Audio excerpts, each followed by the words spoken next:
La Revolución Mexicana fue un conflicto armado social y político que tuvo importancia significativa en la historia de México.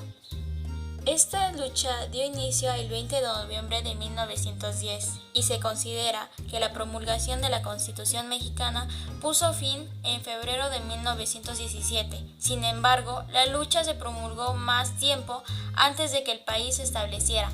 Se trata de una de las primeras revoluciones del siglo XX y sus consecuencias desencadenaron un sistema político y social para el país. Pero, para tener un buen entendimiento de cómo es que se destacó el conflicto, primero debemos entrar en el contexto histórico, social, político, cultural y económico de la nación. El Porfiriato. Así es como se le conoció el régimen dictatorial que llevó el presidente Porfirio Díaz. Se colocó en el poder en 1876 y allí se mantuvo por más de 30 años. Hasta 1911 es el antecedente político más importante y destacado en la historia de nuestro país. Aunque durante su gobierno del país tuvo prosperidad económica, el pueblo mexicano no estaba a su favor por la gran desigualdad que sus políticas mostraban ante la clase baja del país. Además, en varias ocasiones prometió dejar su cargo, pero solo seguía manipulando los resultados para volver a ser elegido. Incluso se prefería el capital extranjero antes que el nacional, resultando en extrema pobreza del pueblo, los extranjeros pasando a ser dueños de las tierras mientras que los mexicanos trabajaban jornadas muy extensas y con salarios demasiado escasos. Por otro lado, el sistema político de dictadura causó casos de corrupción y de distribución desigual de las riquezas, siendo destinados a unos pocos que solían ser extranjeros, estadounidenses y europeos. Sumando a esto una serie de cambios climáticos que afectaban a los cultivos, dando como resultado en que todo el país estuviese en una pobreza prácticamente extrema. El descontento de los mexicanos solo aumentaba y en 1908 Porfirio declaró que estaba cansado del poder y que el país debía buscar su reemplazo. Entonces, Francisco Ignacio Madero se postuló como candidato para la presidencia con su famoso lema "Sufragio efectivo, no reelección". Abril de 1910. Madero fue elegido candidato, pero al reconocer su popularidad entre los habitantes, los porfiristas decidieron actuar. En junio del mismo año, Madero es aprehendido en Monterrey y encarcelado, mientras que Díaz declaraba su triunfo en las elecciones otra vez. Posteriormente, en octubre de 1910, Madero salió libre de la cárcel, trasladándose a Estados Unidos, proclamando el Plan de San Luis Potosí, en el que incitaba al pueblo mexicano a levantarse en armas en contra de Porfirio Díaz, para lograr establecer elecciones libres, incluyendo leyes para proteger a los trabajadores. El 20 de noviembre de 1910, en el norte del país, se levantaron en armas contra Díaz varios brotes rebeldes encabezados por Pascual Orozco, Francisco Pancho Villa y Emiliano Zapata, y posteriormente se expandió a otras partes del territorio nacional. A principios de 1911, Madero cruzó la frontera, entrando a la Ciudad de México como jefe de la revolución. En el norte, continuaban los levantamientos y brotes rebeldes ante la rebelión Porfirio Díaz. Se dio cuenta de que su poder lentamente caía y que no podría continuar más, aunque intentaba defender su posición, por lo que en mayo de 1911, Díaz y Madero firmaron los tratados de paz más conocidos como los Tratados de Ciudad Juárez. El 25 de mayo de 1911, Díaz renunció a la presidencia de México y partió al exilio, muriendo en Francia en 1915.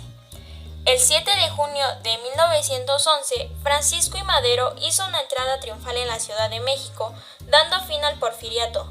En octubre del mismo año se celebraron las primeras elecciones libres para reelegir al presidente. En octubre de 1911, Madero se postuló a candidato, prometiendo una reforma agraria para proteger a los trabajadores ante la ley. El 6 de noviembre, Madero es elegido presidente y toma el poder, solo que al llegar al cargo, Madero decidió disolver el ejército revolucionario y no cumplió con la prometida reforma agraria. Emiliano Zapata proclamó entonces, en noviembre de 1911, el Plan de Ayala contra Madero, por haber incumplido sus promesas y por haber causado más desigualdad entre la población mexicana. En el plan proponía derrocar el gobierno de Madero y una reforma agraria controlada por las comunidades campesinas. Además, propuso la expropiación de las tierras y su respectiva división entre ellas. Entonces, el 9 de febrero de 1913, Emiliano Zapata y sus partidarios se levantaron contra Madero. Sucedió la escena trágica que consistió en enfrentamiento durante 10 días en la Ciudad de México. El 19 de febrero, Madero renunció a la presidencia y fue precedido por Victoriano Huerta, militar que participó en su derrocamiento. El 22 de febrero, Francisco I. Madero y su vicepresidente José María Pino Suárez fueron ejecutados. Sin embargo, el gobierno de Huerta resultó ser una restauración del porfiriato. Se convocó una movilización contra el gobierno de Huerta, encabezado por el gobernador de Coahuila, Venustiano Carranza. A él se unieron Pancho Villa y Emiliano Zapata. Con esto, se formó un ejército constitucional bajo el Pacto de Torreón. Entonces, la revolución constitucionalista se dio el 13 de agosto de 1914, en donde vio sus primeros frutos en los tratados de Teoloyucan.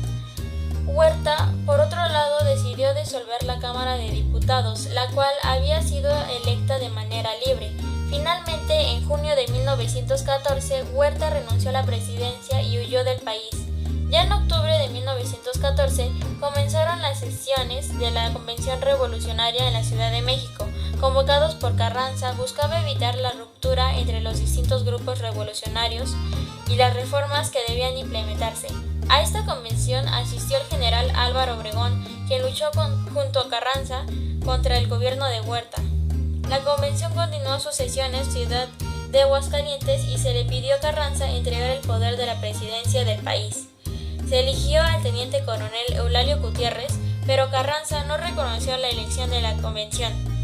En enero de 1915, Carranza estableció su propio gobierno en el estado de Veracruz. Allí expidió su ley agraria y reconoció un movimiento agrarista. Ordenó que se restituyeran las tierras a sus pueblos y que éstas pasaran a ser de manos mexicanas de nuevo. La administración del general Eulalio Gutiérrez Ortiz, como presidente de México, tuvo una duración de 7 meses hasta el 2 de junio de 1915, cuando decidió renunciar a este cargo tras verse manipulado por las tropas de Villa. No fue hasta diciembre de 1916 Carranza inició las sesiones del Congreso Constituyente en la ciudad de Querétaro. Este congreso fue el encargado de redactar la nueva Constitución mexicana. El 5 de febrero de 1917 se promulga la Constitución. Brindó al país una nueva estructura política, económica y social. Esta se caracterizó por permitir al Estado de Derecho de expropiar tierras para que éstas fueran utilizadas en beneficio público. Además, en la Constitución se estableció la prohibición de las prácticas esclavistas y una división de poderes. El país también se dividió en 27 estados, un distrito federal y 3 territorios. Esto establecía una nueva organización política. De los 3 poderes en los que se dividió el gobierno fueron el poder ejecutivo, el poder legislativo y el judicial. Otra consecuencia de la revolución fue la creación de la ley laboral, en la que se establecía una jornada laboral de 8 horas con 10 días libres y vacaciones, así como también la creación del salario mínimo. Incluso también permitió la separación entre iglesias y Estado, y se otorgó la libertad de culto, en la que cualquier mexicano era libre de escoger su religión. También se dio un aumento de libertad de expresión y aumentó la difusión de corrientes filosóficas que causaron la lucha. Las reformas agrarias permitieron la circulación de la tendencia y la tierra y la formación de un mercado de tierras, pero mantuvo la propiedad social con salvaguardas especiales para evitar despojos. Se prohibió el latifundio y las tierras excedentes debían ser enajenadas por el propietario de la autoridad.